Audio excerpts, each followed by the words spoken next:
यह जो कमीशन वाली सरकार है इसकी परमिशन की हमको परवाह नहीं है। हम नौजवानों से पूछे तो बोला कि अपने कंट्रीब्यूशन से वाईफाई चला रहे हैं। आयरे डिजिटल इंडिया, नेताजी का बच्चा ट्वीट करता है मोबाइल पर और गरीब का बच्चा जो है अपने पैसे से अपने हॉस्टल में वाईफाई लगा रहा है, सरकारी हॉस्टल में। आपको ऐसा क्या छुपाना है कि आप चाहते नहीं है कि लोग आकर के हॉस्टल में देखें? अगर सुशासन का इतना बड़ा दावा है, डबल इंजन की सरकार का दावा है, तो आप तो दुनिया को बुला करके दिखाइए कि हम वर्ल्ड क्लास हॉस्टल बनाए हैं। पूरे देश में 3 साल की डिग्री 3 साल में मिलती है, बिहार में आज भी 3 साल की डिग्री 5 साल में मिलती है, 6 साल में मिलती है। बिहार का भविष्य कौन तय करेगा? बिहार का भविष्य बिहार का छात्र तय करेगा। आप सबका हम बहुत आभार व्यक्त करते हैं और आपका स्वागत करते हैं कि आप सब लोग अपनी स्वीकृति सहमति इस शिक्षा न्याय संवाद के लिए दिए और प्रशासन की तमाम कोशिशों के बावजूद हम आपके छात्रावास के भीतर गए, आपके कमरों को देखा, आपके जो है किचन को देखा, बाथरूम को देखा, लाइब्रेरी देखी, कॉमन रूम देखा, तो मैं इतना तो कह सकता हूँ कि मेरी भी पूरी पढ़ाई लिखाई सरकारी संस्थानों में हुई है। मेरा ग्रेजुएशन यहाँ से आगे एक कॉलेज है, कॉलेज ऑफ कॉमर्स में मैं पढ़ा हूँ और उसके बाद पढ़ने के लिए दिल्ली गया। तो मैं जब एक विद्यार्थी से यहाँ कहा हॉस्टलर से कि एसी नहीं है, तो बोला कि हॉस्टल में कहाँ एसी होता है? हम बोले हॉस्टल में एसी नहीं होता है, लेकिन लाइब्रेरी में एसी होता है, स्टडी रूम में एसी होता है। देखिए हमारी हालत ये है कि हमको इस स्थिति में पहुंचा दिया गया है कि हम विश्वास ही नहीं कर पाते हैं कि ऐसा इस धरती पर संभव है। जब तक हम भी पटना में पढ़ रहे थे तो हमको नहीं लगता था कि क्लासरूम में जाने के लिए लिफ्ट लगा होगा, हमको नहीं लगता था कि लाइब्रेरी में एसी होगी, हमको नहीं लगता था कि कॉमन रूम में एसी होगा। लेकिन जब बढ़िया इंफ्रास्ट्रक्चर वाली जगह पे पढ़ाई लिखाई किए तो मालूम चला कि इस एक ही देश में कई तरह की शिक्षा व्यवस्था लागू है। जिसके पास धन दौलत है उसके लिए सब कुछ मुनासिब है, लेकिन जो कमजोर वर्ग से हैं, जो पिछड़े हैं, अति पिछड़े हैं, दलित हैं, महादलित हैं, अक़लियत समाज से हैं, महिला हैं, गरीब हैं, किसी भी जाति के गरीब हैं, उनके लिए हर चीज जो है वो मुनासिब नहीं है, जरूरी चीज भी मुनासिब नहीं है। तो आज जब हम आपसे बात कर रहे हैं, पूरे बिहार में एक साथ सूबे बिहार में 75 जगहों पर शिक्षा न्याय संवाद हुआ और जहां प्रशासन जाने के लिए दी वहां हॉस्टल के अंदर गए, जहां नहीं जाने दी वहां भी गए, क्योंकि हॉस्टल जनता के पैसे से बना है और जनता के बाल बच्चे कैसे रहते हैं, जनता होने के नाते उसको देखने का हमारा संवैधानिक अधिकार है। इस बात से हमको कोई रोक नहीं सकता है। बताइए, कमीशन वाली सरकार उसके परमिशन का इंतजार करेंगे? नहीं। इस देश में कहीं जाने के लिए वीजा लगेगा? नहीं। हॉस्टल जाने के लिए, हॉस्टल के विद्यार्थियों से मिलने के लिए किसी बाबू के परमिशन का जरूरत है? और आपको क्या छुपाना है भैया? नहाया हुआ शरीर, खाया हुआ शरीर तो नहीं छुपता है। आपको ऐसा क्या छुपाना है कि आप चाहते नहीं है कि लोग आकर के हॉस्टल में देखें? अगर सुशासन का इतना बड़ा दावा है, डबल इंजन की सरकार का दावा है, तो आप तो दुनिया को बुला करके दिखाइए कि हम वर्ल्ड क्लास हॉस्टल बनाए हैं।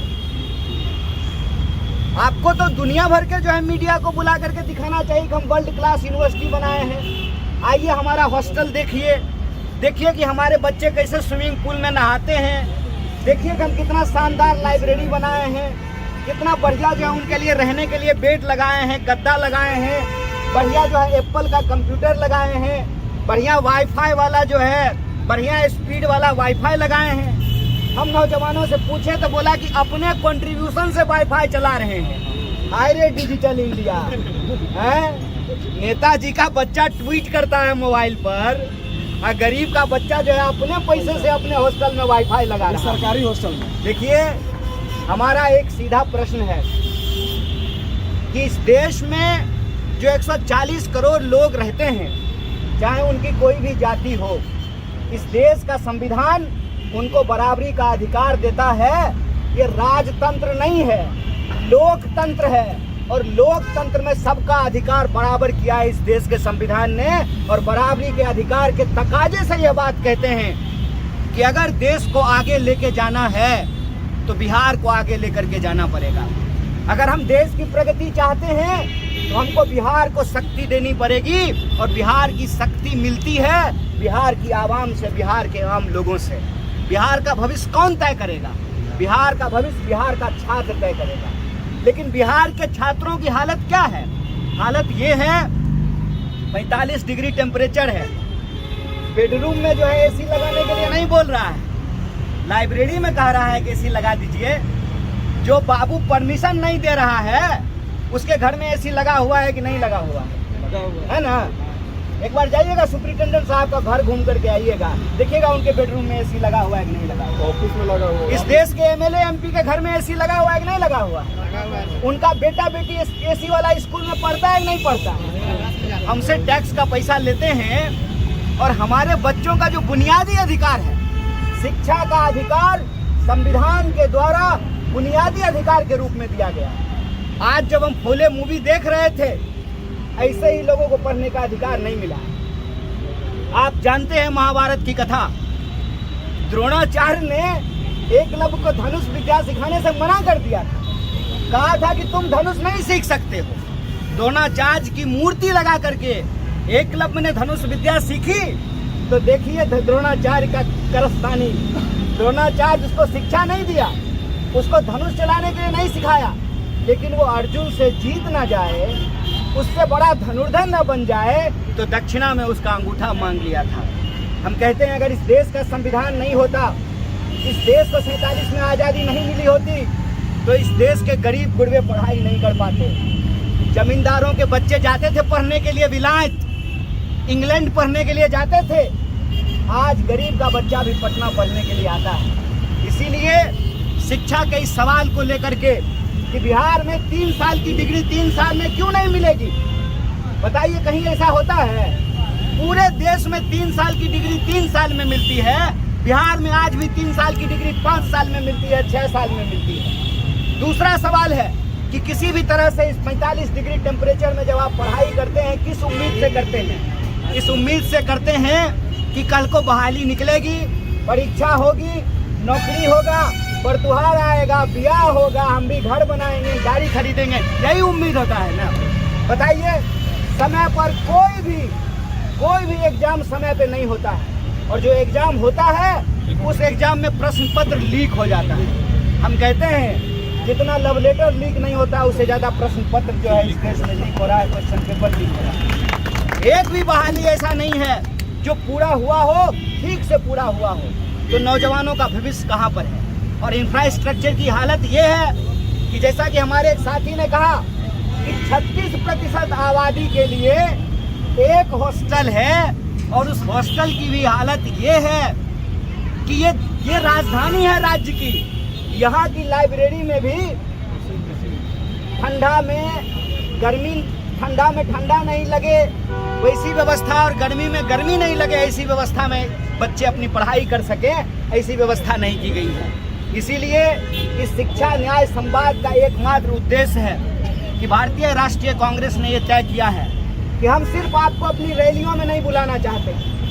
हमारे लिए सिर्फ आप वोट बैंक नहीं है, हमको नागरिकता के अधिकार को बचाना है। अगर हम अपने नागरिक होने के भाव को नहीं बचाएंगे तो इस देश में लोकतंत्र नहीं बचेगा, और लोकतंत्र यदि नहीं बचेगा तो फिर से राजा का बेटा ही राजा बनेगा। इसीलिए हमको लोकतंत्र को बचाना है, संविधान को बचाना है। और लोकतंत्र संविधान को कौन बचा सकता है? वही बचा सकता है जिस नौजवान की रीढ़ की हड्डी सीधी हो। मैं छात्र नायक से कहता हूँ, भाई बाथरूम में पानी नहीं आए, फिल्टर पानी साफ नहीं करे, वातानुकूलित व्यवस्था नहीं हो, इंटरनेट नहीं हो, किताबें नहीं हो, टेबल नहीं हो, तो तुम्हारा हक है सवाल पूछने का। सवाल पूछो, डरो मत।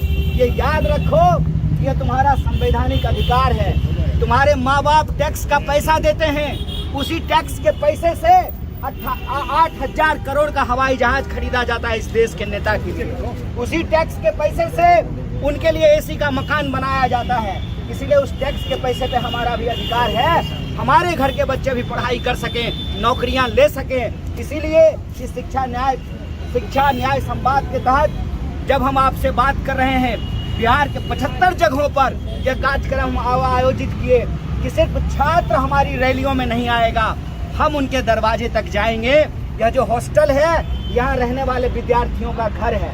अगर आप यहाँ 3 साल रहिएगा तो यही आपका घर है, इसी में आपका जीवन यापन है, इसी में आपकी यादें बनती है, इसी में आपको दोस्ती होती है, इसी में आपका जीवन भर का रिश्ता कायम होता है। तो हम सिर्फ आपको अपनी रैलियों में नहीं बुलाना चाहते हैं, हम आपके हॉस्टल में आ करके आपके जीवन का स्तर देखना चाहते हैं कि आप किन परिस्थितियों में रह रहे हैं। और आपके जो सवाल हैं, जो मुद्दे साथियों ने यहाँ उठाया है, उन मुद्दों को हम अनवरत उठाएंगे, बिहार के ब्लॉक में जाएंगे और बिहार की जो आवाम है उनके सवालों और समस्याओं को सुन करके न्याय पत्र तैयार करेंगे। और जब तक न्याय मिलेगी नहीं, यह संघर्ष जारी रहेगा, यह लड़ाई जारी रहेगी। इन्हीं शब्दों के साथ आप तमाम साथियों का बहुत बहुत शुक्रिया और बहुत बहुत धन्यवाद।